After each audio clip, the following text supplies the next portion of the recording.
Bonjour et bienvenue pour cette dernière webconférence de la matinée. Il vous reste encore quelques secondes pour aller chercher votre encas de midi et suivre cette webconférence qui va traiter de l'outil Google Analytics, qui est un outil qui va vous permettre de mesurer l'efficacité de vos actions marketing. Pour traiter du sujet, nous avons deux experts en la matière. Émilie Espona, qui représente l'agence Etizeo, je ne pense pas me tromper, et Inès Gagné, qui est chargée de développement à la Chambre régionale d'Occitanie, et plus précisément dans le Gard, sur Alès. Mesdames, je vous laisse le soin de traiter du sujet qui nous réunit aujourd'hui. Je vous laisse une demi-heure de présentation. Vous avez un quart d'heure ensuite d'échange avec les internautes. Je m'adresse aux internautes. Vous avez un chat en bas sur votre droite qui vous permet de poser vos questions en direct. Inès, Émilie, vous aurez le soin ou pas de répondre en direct. Je vous dis à tout à l'heure. Bonne conférence. Merci. Merci. Merci beaucoup Thierry. Bonjour à tous. Nous allons donc démarrer cette présentation. On va commencer ce contenu par parler un petit peu du référencement. L'idée, c'est que vous ayez un petit peu de culture générale sur le référencement et notamment le référencement naturel, qu'on appelle aussi SEO, puisqu'il faut déjà avoir une première base de travail sur son site internet en termes de référencement pour commencer à analyser, grâce à des outils comme Analytics, la qualité finalement des visites clients et le fonctionnement du site internet. Je vais donc laisser Émilie vous parler du SEO et ensuite nous continuerons sur les différents outils qu'on peut utiliser. Allez, alors c'est parti. Donc, on va parler du référencement naturel. Donc, pour le début, je voulais vous donner quelques définitions. Donc, on va voir la différence entre le SEO, le SEA et le SMO. Donc, on va parler d'abord du référencement naturel.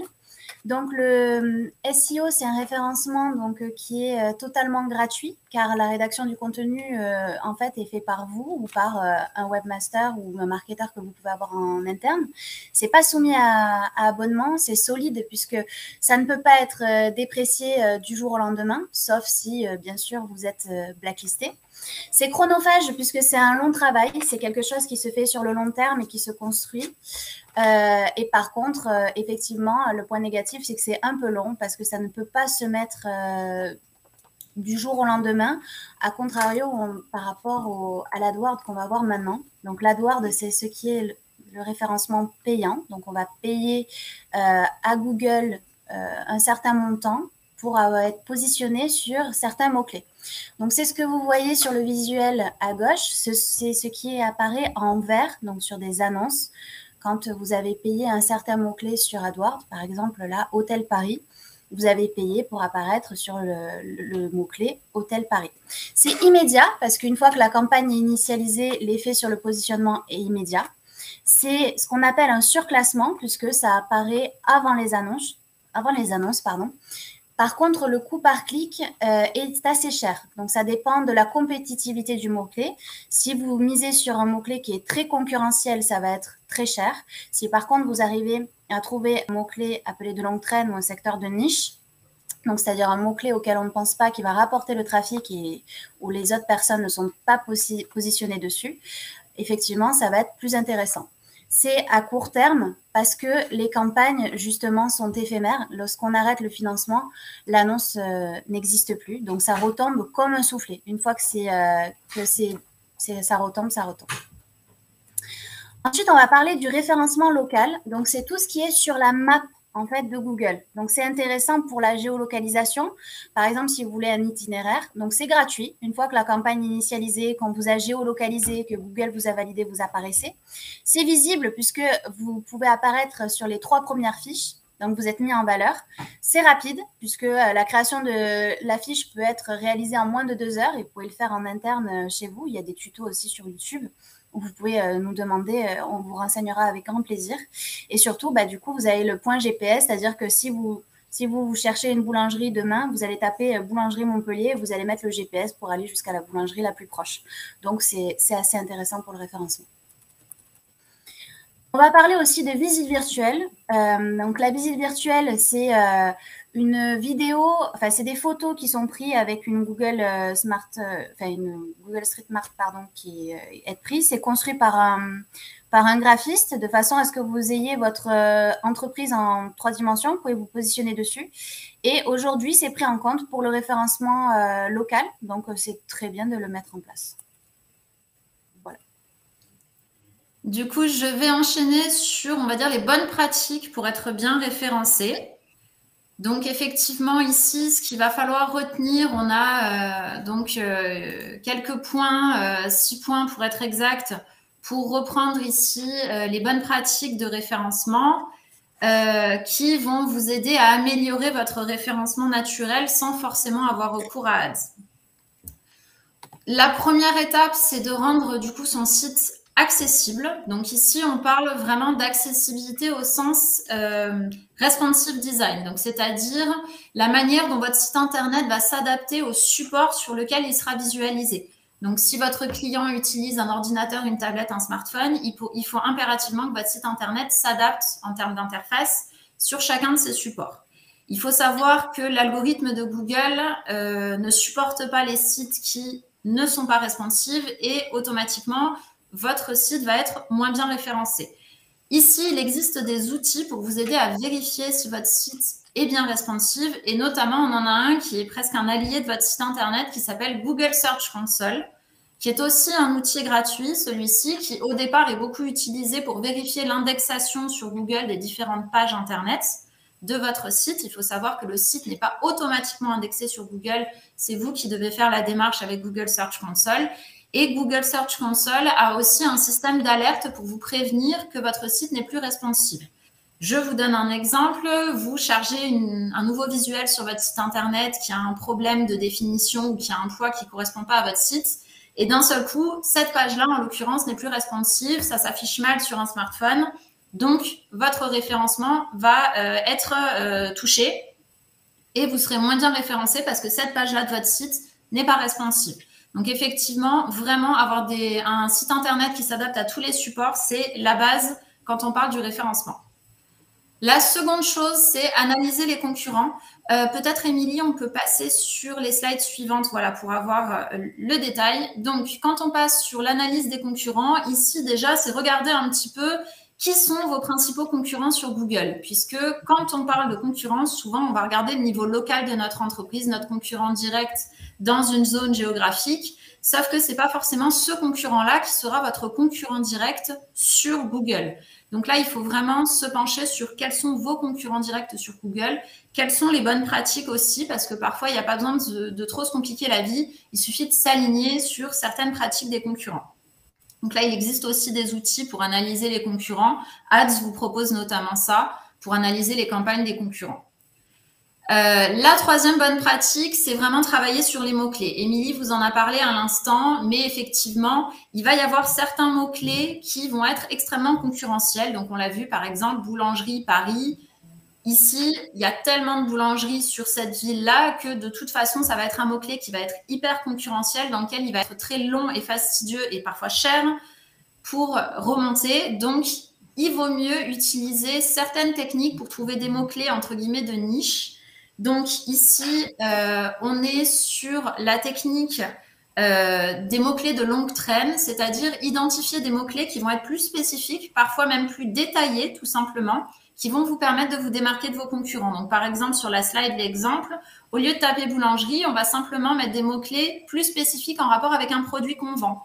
Pain de mie, par exemple, à Paris, pain de mie à l'ancienne ou alors pain aux graines, etc. Et ça va vous permettre de vous différencier des concurrents parce qu'il y aura moins de concurrents sur ces mots-clés-là.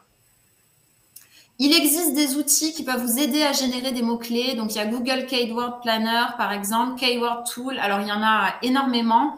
Certains sont gratuits. Donc, effectivement, n'hésitez pas à aller jeter un œil sur ces assistants pour générer du mot-clé. Ensuite, il est très important de travailler sur la construction du contenu et de l'arborescence de votre site internet. Il y a plusieurs éléments à regarder. Donc, effectivement, les mots-clés en font partie, puisqu'ici, on va essayer de travailler aussi sur ceux qui sont les plus recherchés par les internautes. Il faut que le sujet de votre contenu soit forcément intéressants pour le client et en rapport avec votre activité et vos produits. Il faut trouver des titres qui soient percutants et évidemment qui contiennent à l'idéal vos mots-clés. Et enfin, il faut avoir une construction qui soit intelligente ici avec des ratios qui doivent être respectés, notamment pour faire plaisir à l'algorithme de Google. Ici, sur la diapo suivante, on peut par exemple voir un système de balises, puisque ici, ce qu'il faut retenir, c'est que vous avez deux éléments. Vous avez l'élément visuel qui va être à la disposition de l'usager, c'est-à-dire au final le confort d'utilisation et de lecture de votre usager sur votre site internet. Donc, c'est purement de l'aspect. Et le second élément, ça va être ce que voit l'algorithme de Google. Et notamment ici, il faut que tout soit à sa place. C'est ce qui va correspondre à l'algorithme. Et plus il va y avoir d'aspérité, mieux ce sera. Donc effectivement, il faudra qu'il y ait des titres secondaires avec des visuels, puis du contenu, etc. Donc ça, il faut que l'algorithme de Google, lorsqu'il scanne votre page, ait l'ensemble des éléments qu'il souhaite voir. Donc c'est pour ça qu'on accorde beaucoup d'importance aussi au contenu et à l'arborescence d'un site internet. Le cinquième élément auquel il faut accorder de l'importance, c'est le backlink, ou tout simplement en français, c'est un lien retour, donc c'est-à-dire un lien à partir d'un site internet qui va mener vers votre site et plus spécifiquement sur une page de votre site. Donc, lorsque l'algorithme de Google s'aperçoit qu'il y a des liens qui mènent vers votre site et qu'en plus ces sites sont sourcés sur des thématiques qui sont spécifiques à votre activité en lien avec votre site internet, ça va maximiser le référencement de votre site ici.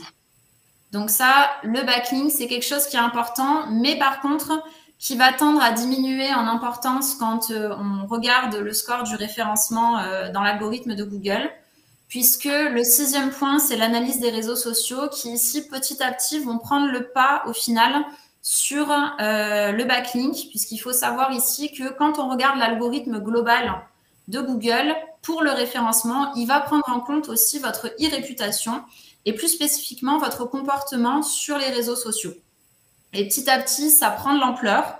Donc effectivement, aujourd'hui, c'est une stratégie globale de référencement de votre entreprise. Il faut aussi être présent sur les réseaux sociaux et notamment utiliser, c'est là que c'est intéressant de creuser un peu, les algorithmes de chaque réseau social pour mettre en avant finalement le maximum de publications et de contenu pour aussi vous aider dans votre référencement du site.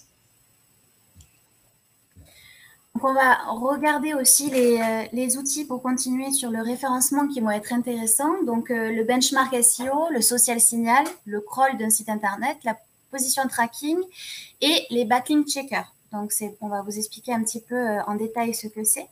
Donc, analysez le benchmark de votre site. Donc, qu'est-ce que c'est? C'est un mot un peu barbare pour juste vous expliquer qu'on va faire un état des lieux de votre site internet.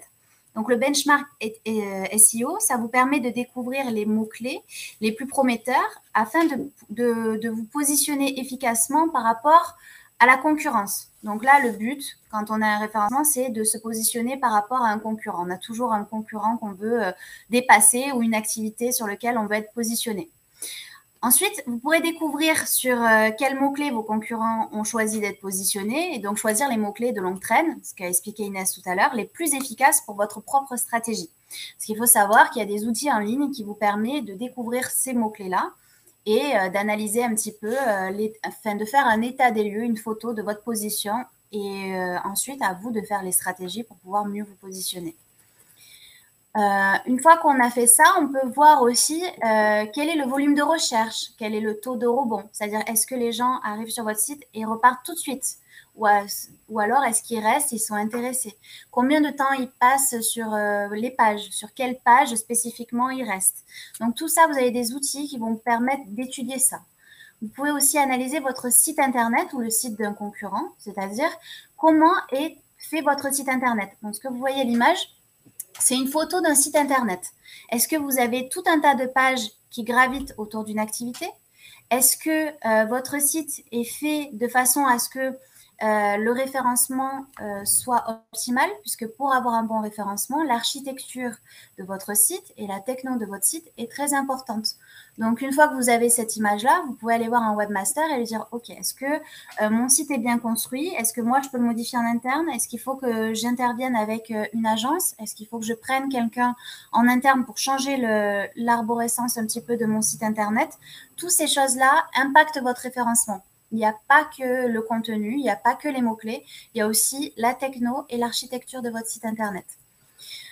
Vous pouvez aussi analyser les performances de votre site Internet. Donc, c'est un peu ce qu'on a appelé le crawl du site Internet tout à l'heure. Donc, on va parcourir, il va y avoir des outils qui vont parcourir tout votre site Internet, comme si vous le faisiez à la main, sauf que c'est un robot qui va le faire et qui va vous donner un score sur votre site Internet. Tout à l'heure, on vous donnera un site Internet en ligne pour aller le faire gratuitement. Donc, vous allez avoir le score de votre site Internet. Est-ce qu'il est performant ou pas? Et il va vous donner tout un tas de détails. Est-ce que le poids des images est trop lourd? Est-ce que j'ai assez de contenu? Il va vous donner tout un tas d'informations pour augmenter votre score sur Internet et donc devancer vos concurrents. Ensuite, ce qu'a dit tout à l'heure Inès, c'est que la e-réputation était très importante. Donc, vous avez aussi des outils pour analyser votre e-réputation. Est-ce que vous la travaillez au quotidien? Vous utilisez les réseaux sociaux? Peut-être que vous utilisez les canaux au niveau de la presse en ligne. Donc, vous avez eu des articles. Peut-être que vous avez des partenaires où vous avez pu avoir des articles ou des liens. Vous avez aussi des outils pour analyser votre e-réputation et voir si elle est positive. Aujourd'hui, les backlinks vont être de plus en plus dépréciés en faveur justement de la e-réputation. Donc, c'est vraiment pas une blague, si je peux me permettre de dire il faut augmenter sa e-réputation. C'est vraiment pris dans l'algorithme de Google, comme vous l'a dit Inès tout à l'heure. Donc, j'appuie dessus parce que c'est de plus en plus important. Ce qui va être intéressant aussi, c'est peut-être de suivre votre parcours SEO, donc votre campagne, en même temps que celui de vos concurrents. C'est-à-dire que vous pouvez identifier un concurrent avec un analyseur. Aujourd'hui, on a mis un Opseo parce que c'est un outil qu'on a en interne pour vous montrer. Vous suivez un concurrent et vous dites, voilà, il est à cette place-là. Moi, aujourd'hui, je suis 3 places en dessous sur la première page. J'ai envie de le devancer. Donc, toutes les activités et toutes les actions que vous allez faire concrètement vont être mis dans ce logiciel-là et dans cet outil et vous allez pouvoir suivre en temps réel votre progression. Est-ce que j'ai gagné des positions? Est-ce que le travail que je suis en train de faire ou celui de mon salarié ou de mon stagiaire ou de l'agence qui intervient sur mon référencement est utile ou pas? Vous pouvez suivre ça en temps réel et ça vous permet justement de contrôler le travail de chaque personne. Alors, là, on vous a fait un petit schéma pour vous expliquer comment convertir efficacement et sans perte. Donc, le premier schéma, c'est donc, vous avez fait de l'AdWords, vous avez fait tout parfait. Vous avez fait de l'AdWords, vous avez fait du référencement naturel, vous avez fait du référencement local, c'est-à-dire tout ce qu'on avait dit tout à l'heure sur la géolocalisation, peut-être une visite virtuelle. Vous avez fait du social signal, c'est-à-dire que vous travaillez votre e-réputation, etc. Vous faites tout pour le référencement parfaitement. Ensuite, vous avez une bonne technique, c'est-à-dire que vous n'avez pas de temps de chargement élevé, c'est-à-dire que votre site, il est fluide, il est parfait. La techno que vous avez fait, vous avez utilisé donc un site Internet peut-être en sur-mesure. La techno, c'est si vous utilisez un CMS, un WordPress, si vous le faites en sur-mesure, etc. Il y a tout un tas de techno possibles. Donc, pour là, tout est parfait. Vous n'avez pas d'erreur serveur, vous n'avez pas de code erroné, donc de page 404, erreur, tout est parfait. Vous avez une superbe interface qui plaît à Google. Le design est parfait, c'est responsive design, il est ergonomique, il est accessible sur tout support. Tout est parfait. Le contenu est bon. Vous avez le ratio texte-code qui est parfait. Vous avez une cohérence avec la cible. Vous avez des micro-interactions. C'est-à-dire des call to action, vous avez peut-être un petit bouton pour envoyer un message ou pour être rappelé, vous avez des petits modules, vous avez un système chat, vous avez un site parfait. Là, vous avez 100% de taux de conversion avec votre SEO. Juste en bas, on peut imaginer qu'il y a des fuites sur ça. C'est-à-dire que tout ce que vous faites parfaitement du référencement, vous faites parfaitement des campagnes AdWords, mais si la techno, elle n'est pas bonne, ça s'en va. Si l'interface n'est pas adaptée, ça s'en va. Si le contenu, il n'est pas bon, ça s'en va. Si l'UX, il n'est pas bon, c'est-à-dire l'expérience utilisateur, ça s'en va aussi, et pas de micro-interaction aussi.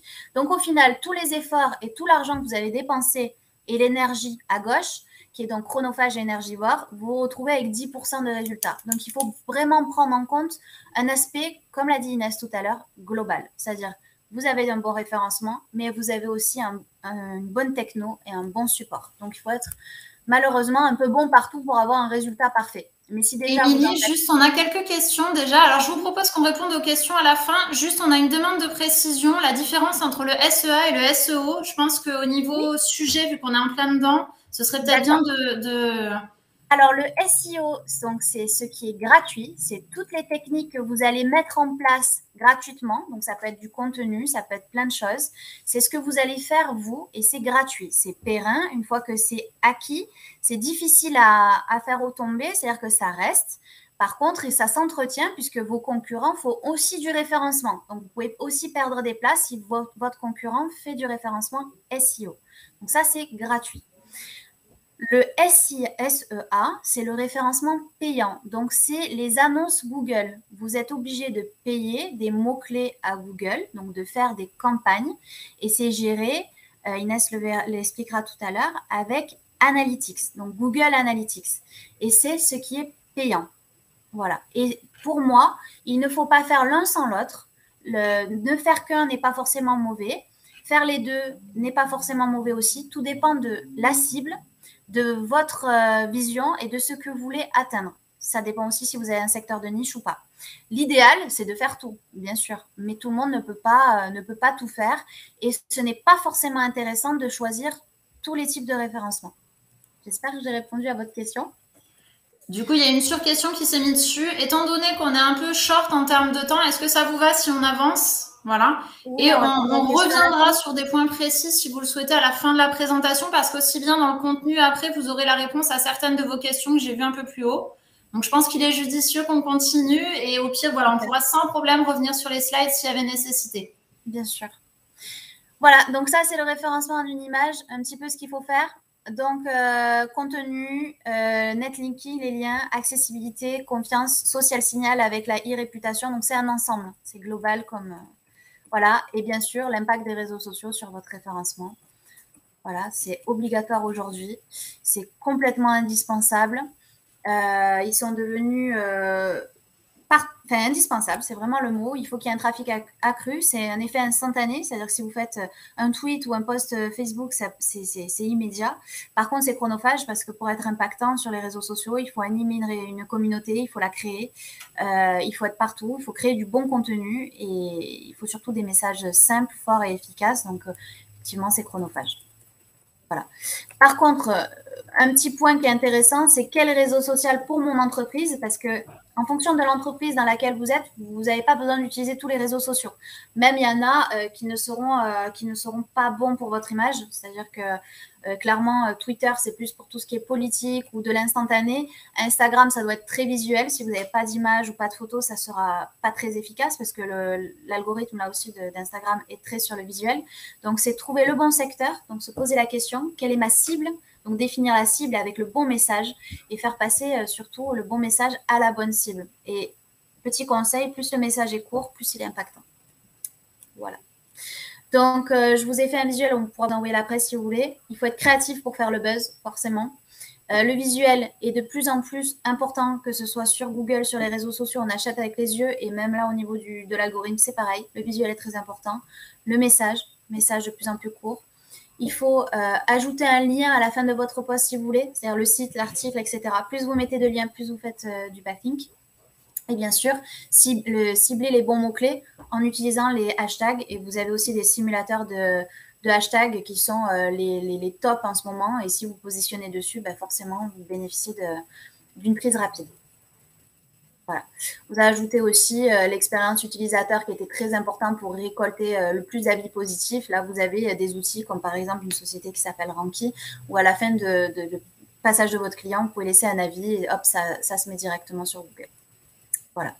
Seule innovation dans le référencement aujourd'hui, ça va être l'intelligence artificielle qui va prendre le pas sur tout ce qui est référencement, c'est-à-dire qu'elle va analyser pour vous le référencement et elle va prioriser les tâches à prendre en compte à votre place. C'est-à-dire qu'il n'y aura pas d'erreurs humaines, il y aura pas ça sera moins chronophage, ce sera plus économique forcément parce que l'analyse des données peut prendre vraiment des semaines en fonction des sites internet, voire 1 heure si le site internet est très petit, mais quand on a des grosses entreprises, Ça peut parcourir toutes les pages une à une, vérifier toutes les erreurs, tous les codes, se connecter sur plein de VPN parce qu'on n'a pas les mêmes résultats si on se connecte chez vous, si on se connecte à Montpellier ou si on se connecte par exemple aux États-Unis pour ceux qui ont une vision internationale, mais là je vais loin.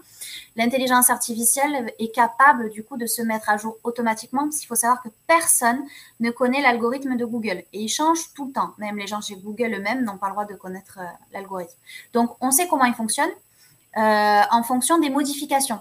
C'est-à-dire que si vous avez des petits capteurs qui, en fonction des positions, en fonction des mots-clés, etc., dès que ça bouge, vous pouvez voir comment réagit l'algorithme de Google.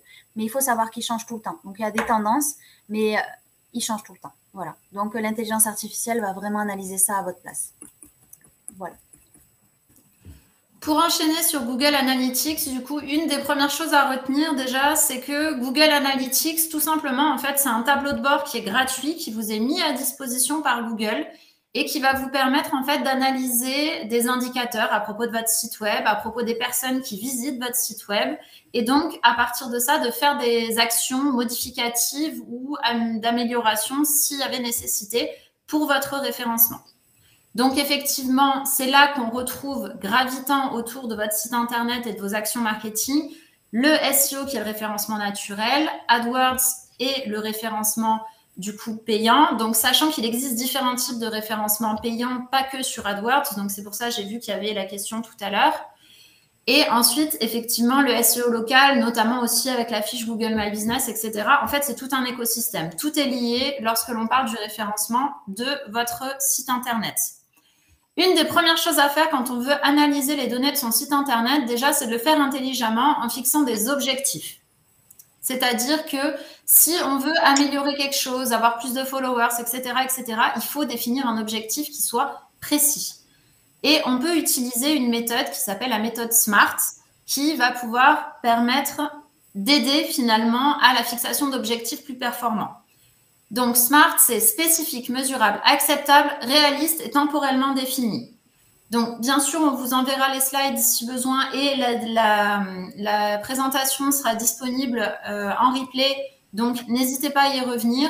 Mais ce qu'il faut retenir, c'est qu'il faut que votre objectif soit précis et limité dans le temps. C'est-à-dire qu'on ne peut pas dire « je veux simplement plus de followers ». Ça, c'est un objectif qui est flou, qui ne pourra pas être mesurable et qui ne vous aidera pas à avancer pour améliorer l'interface et votre référencement. Ici, il faut déterminer, par exemple, je veux, par exemple, plus de clics sur mon lien newsletter, mais il faut que je le quantifie. Donc, par exemple, je vais déterminer qu'il me faut 100 clics sur l'inscription newsletter d'ici 2 trimestres, par exemple. Dans ce cas-là, j'ai un objectif qui est temporellement défini et qui est précis. Et donc, c'est comme ça que je vais pouvoir avancer et que mes remontées d'indicateurs vont servir à quelque chose aussi. Ensuite, ici, donc il faut savoir que Google peut vous aider à fixer des objectifs. Dans Google Analytics, il y a un onglet qui s'appelle Goals qui va vous permettre, en vous faisant des propositions, de fixer certains objectifs qui peuvent être une action, un clic, une durée de visite d'une page, une durée de session, etc. Donc ça, c'est vous qui déterminez quel est votre objectif. Une des premières choses pour configurer Google Analytics, déjà, c'est de créer le compte sur Google Analytics.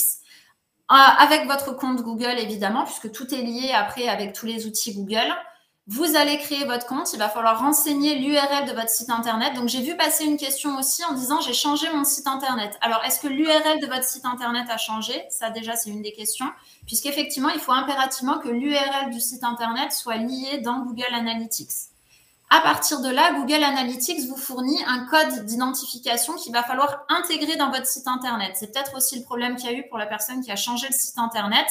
C'est qu'effectivement, si le code ID n'a pas été mis sur le nouveau site, Google Analytics restera sur l'analyse des anciennes données. D'accord?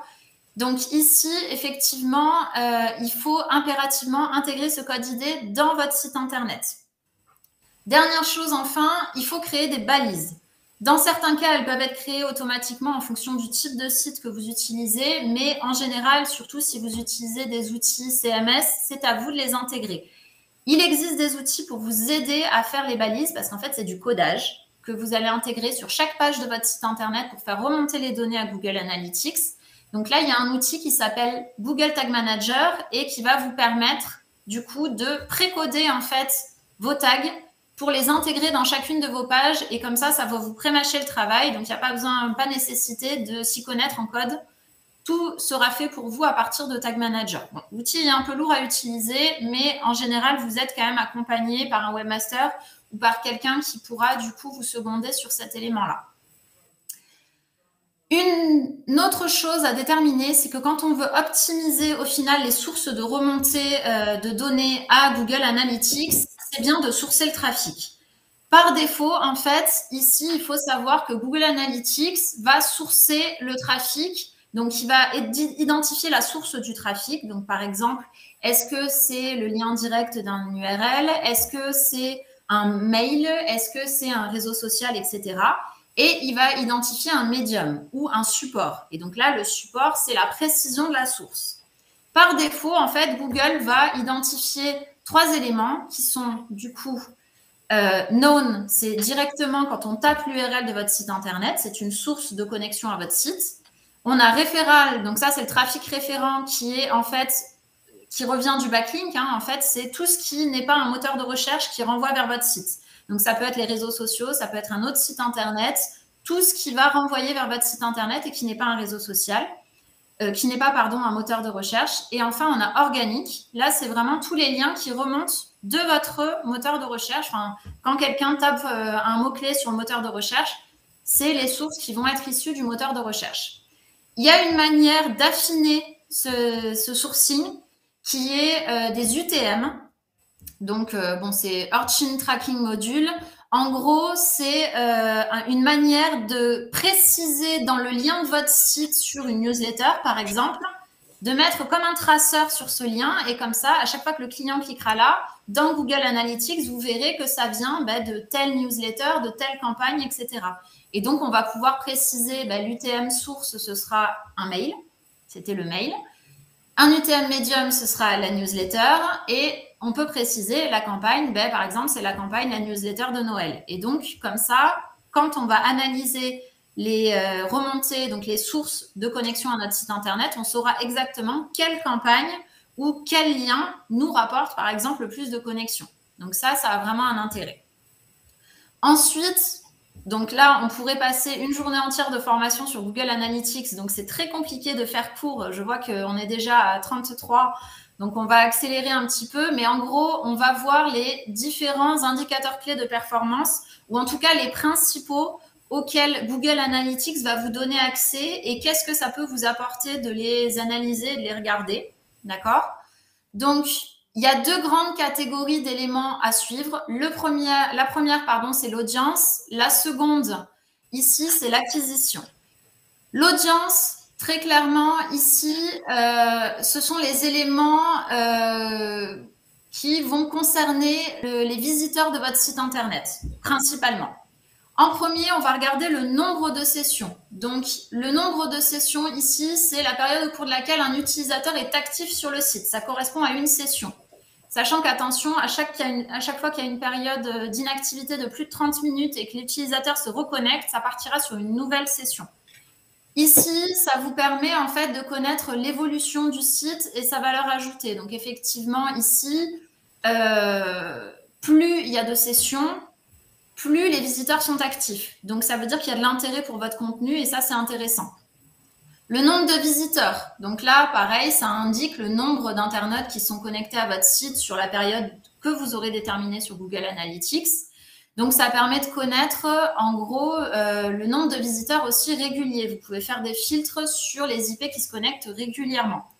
Vous pouvez aussi exclure des IP, par exemple, exclure l'IP de votre entreprise pour ne pas fausser les résultats d'Analytics avec les salariés de votre entreprise qui auraient nécessité d'utiliser votre site internet. On a aussi la durée moyenne des sessions. Donc là, ça permet de connaître en gros combien de temps passe l'internaute sur votre site internet. Les sessions longues, en général, ça indique de l'intérêt pour vos contenus. D'accord ? Si les sessions sont trop courtes, ça peut vouloir dire qu'il y a un problème sur votre site internet. Voilà, donc ça, il faut creuser un petit peu. On a aussi tout ce qui est données démographiques pour connaître un petit peu mieux ses clients. Donc, par exemple, on a tout ce qui est localisation géographique, âge, sexe de l'utilisateur, etc. Donc, vous, ça va vous aider dans votre ciblage clientèle. Ensuite, on a l'analyse du taux de rebond. Donc, j'ai vu passer une question là-dessus. Donc, le taux de rebond, très clairement, c'est le pourcentage de visiteurs qui a visité une page juste avant de partir. Donc, c'est-à-dire que c'est le taux de déperdition, finalement, des connexions sur votre site Internet. Donc, en général, un taux de rebond élevé, ça veut dire qu'il y a un problème sur votre site Internet, que ce soit un problème d'ergonomie, il n'est pas responsive, de délai de chargement. Des fois, c'est juste ça. La page met trop longtemps à se charger, du coup, l'utilisateur s'en va. Mais par contre, ça peut aussi juste vouloir dire que l'info que cherche le client, elle est directement visible sur votre site Internet. Donc, il n'y a pas de nécessité, finalement, à rester plus longtemps sur votre site Internet. Donc, quelque part, il faut peut-être mettre en place des éléments pour inciter le client à rester plus longtemps sur votre site ici. On va retrouver aussi le type d'appareil utilisé. Donc là, vous allez pouvoir voir si c'est un ordinateur, une tablette, un smartphone. Donc vous, ça va vous permettre de cibler certaines actions, notamment de communication, sur certains outils, ou même de fixer sur votre site Internet des boutons qu'on appelle Call to Action, qui sont des appels à l'action, qui vont être fixes et qui vont être du coup plus utiles et plus faciles dans l'ergonomie pour votre client. Si la majorité de vos clients se connectent via smartphone, c'est plus intéressant de mettre des call to action fixes, par exemple. Donc voilà, ça peut être intéressant. Et même l'outil peut vous dire quel type de smartphone c'est, quelle marque, etc. Donc ça peut aller assez loin. L'acquisition. Donc là, on va se concentrer sur la conversion ou alors sur les clics qui ont été générés sur votre site Internet. Là, on va retrouver le sourcing avec les canaux d'acquisition. Donc, d'où viennent mes clients pour se connecter à mon site Internet. Donc, ces sources de connexion, ça va vous permettre d'identifier les campagnes qui génèrent le plus de trafic sur votre site Internet et donc, à l'avenir, de décider où il est plus judicieux d'allouer du budget sur des campagnes payantes, par exemple. Ensuite, on va avoir le suivi des conversions et des chemins de conversion. Donc là, tout simplement, c'est le moyen utilisé par l'internaute pour convertir. Donc vous, la conversion, ça va totalement dépendre de votre objectif. La conversion, ça peut être un achat, donc au moment du paiement en ligne. Ça peut aussi être tout simplement une inscription à une newsletter. Ça peut être un clic. Donc ça va totalement dépendre de vous. Et le suivi des conversions, ça permet de connaître au final le type de conversion le plus répandu sur votre site Internet et de l'améliorer en fonction de vos objectifs. Le suivi des objectifs de conversion, donc là, on y revient effectivement. Donc, on va ici suivre nos objectifs qu'on avait prédéfinis dans Google Analytics via l'onglet Goals avec l'aide de la prise de décision qu'on a vue tout à l'heure, qui est Smart, qui permet d'aider à la fixation d'objectifs performants. Et enfin, lorsqu'on fait des annonces payantes, on va avoir le suivi du coût des annonces. Donc là, on va par exemple pouvoir calculer le coût par acquisition. Donc, c'est par exemple combien vous coûte le clic en fonction du nombre de connexions que vous avez. Vous avez du coup en fait toute une batterie d'analyses que vous pouvez faire pour analyser votre budget et voir s'il y a un retour sur investissement à ce niveau-là. Voilà, bien sûr, tous ces indicateurs clés de performance peuvent être approfondis. On peut faire des ratios qui sont plus détaillés, plus spécifiques, d'accord? Mais voilà, toujours pareil, en 30 minutes, on est chronométré ici, donc on ne pourra pas tout aborder. En revanche, voilà, pour conclure, on voulait vous parler d'outils qui sont intéressants. Donc, je vais vous parler de Google Analytics Academy. Alors ça, il faut savoir que Google vous met à disposition des cours gratuits sur Google Analytics avec en fait des petites séries de vidéos qui durent 3-4 minutes. Et à la fin, vous avez des évaluations et des exercices interactifs. Donc, il y a plusieurs niveaux. Il y a Google Analytics pour les débutants, Google Analytics avancé. Ensuite, vous avez la version avec Google Analytics 360 qui est payant. Et vous avez les bases pour Tag Manager, par exemple. Donc, tout ça, c'est des cours qui sont 100% gratuits, mis à disposition par Google pour vous. Alors, attention, les cours sont en anglais sous-titré français. Donc, il faut quand même avoir un peu l'oreille, surtout que les exercices interactifs ne sont pas traduits. Mais voilà, vu que l'interface de toute façon de Google Analytics est en anglais, vous avez tout intérêt à vous faire l'oreille là-dessus. Les outils sont assez bien faits et ça permet d'avoir déjà quelques automatismes sur l'interface. Voilà. C'est ça. Donc, n'hésitez pas à aller vous documenter, n'hésitez pas à aller analyser, tester des outils. Et là, on vous a mis darboost.fr, qui est un site français gratuit en ligne. Il me semble que vous pouvez analyser 5 sites internet par jour gratuitement. Et en fait, vous allez mettre l'URL de votre site. Donc, dans l'URL, c'est tout ce que vous avez tout en haut, là, le HTTPS, le nom de votre entreprise.fr en général. Vous le copiez-coller dans Darboost. Il y a une petite fenêtre pour le coller. Et il va vous analyser les performances de votre site. C'est-à-dire que là, vous allez avoir une photo, vous le faites dès qu'on a terminé, à un instant T, de votre site Internet. Est-ce qu'il est performant ou pas? Et voilà, je pense qu'on arrive à la fin du temps estimé. Mais allez voir, vous verrez, c'est assez drôle. Et si vous voulez qu'on en parle après, il n'y aura pas de souci. On est dispo. Merci Émilie, merci Inès. Alors, il vous reste encore 5 minutes pour répondre éventuellement encore à quelques questions. Je crois qu'il y en a une notamment qui demande quelle est la durée de session qui détermine si c'est plutôt bon signe ou mauvais signe en termes de présence sur le site internet. Est-ce que vous avez des ratios? Ça va dépendre de vos objectifs. Déjà, il faut savoir qu'au-delà de 30 minutes de session, Google considère que c'est de l'inaction. Voilà. Alors, s'il y a 30 minutes de session sans interaction, donc quelqu'un qui lit un article, par exemple, qui reste bloqué sur l'article, donc c'est de l'inaction, donc il y a une déconnexion, il y a une nouvelle session qui redémarre à partir du moment où il y aura à nouveau de l'interaction. La durée de session, ça va totalement dépendre de votre activité. Très clairement, si vous avez un site internet marchand avec une fiche produit et qu'il n'y a pas non plus un roman à lire, je dirais que s'il y a plus d'un quart d'heure, 20 minutes de présence sur la session, c'est qu'il y a vraiment une hésitation sur le produit. D'accord? Après, si vous tenez un blog, très clairement, plus la session sera longue, mieux ce sera pour vous. D'accord? Ça veut dire que la personne va lire l'article jusqu'au bout, par exemple, etc. Une session courte, très clairement, quand on est à moins de, je dirais, 30 secondes ou 1 minute sur une page, il y a un problème. C'est ou alors le résultat ne correspond pas à la requête, ou alors c'est que ça ne convenait pas en termes de typologie produit, par exemple, ou c'était juste pour voir un visuel mieux parce qu'il était trop petit au départ. Donc voilà, le problème, c'est qu'ici, ça va totalement dépendre de vos objectifs. Je ne sais pas si Émilie veut rajouter quelque chose à ce niveau-là sur la durée. Sur la durée, peut-être sur le taux de rebond, tout à l'heure, quand on disait, ici, ils arrivent sur le site internet, ils cliquent et qu'ils repartent tout de suite, parfois, c'est qu'ils n'ont pas trouvé ce qu'ils cherchaient. Moi, j'ai un exemple concret avec un hôtel, en fait, qui avait nommé ses chambres d'hôtel comme le nom d'un médicament. Donc, il y avait plusieurs personnes spécifiques qui cherchaient ce médicament qui était pour le diabète. Et elle trouvait le mot assez joli. Elle avait inventé. Et en fait, c'était spécifiquement un mot pour le diabète. Donc, il y avait toutes les personnes qui cherchaient des renseignements pour le diabète. Comme elle faisait beaucoup de référencement, c'est un hôtel dans la région qui est très connu en plus. Ils tombaient sur des chambres d'hôtel avec une déco toute bleue, etc. Donc, ils repartaient tout de suite. Donc, elle ne comprenait pas pourquoi ces personnes-là arrivaient. Et en fait, tout simplement, en faisant des recherches, c'est parce que c'était des gens qui cherchaient des informations sur un médicament.